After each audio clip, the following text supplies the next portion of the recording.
चुलीवरचं जेवण कोणाला नाही आवडत. म्हणजे चुलीवरती कोणताही पदार्थ बनवला तरी त्याचा स्वाद आणि चव वेगळी लागते. म्हणजे आई मला सांगत होती, आताच्या भाषेत सांगायचं झालं तर स्मोकी फ्लेवर येतो.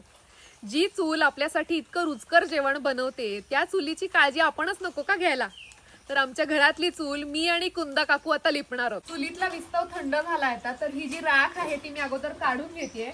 आणि ह्या बाजूला कुंदा काकू शेण आणि चिऱ्याची माती आहे, तर चिऱ्याच्या मातीची आधी ढिकळं फोडून घेते आणि मग दोन्ही एकत्र मिक्स करणार, कालवणार आणि मग इथे लिपणार आहोत.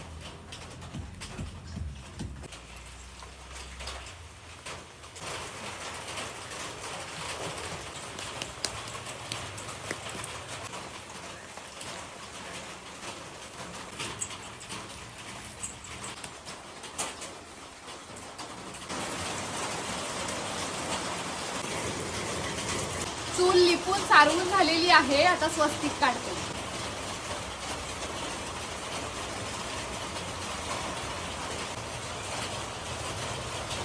चुलीवर बनवलेला तुमचा सगळ्यात आवडता पदार्थ कोणता आहे ते मला कमेंट बॉक्स मध्ये सांगा.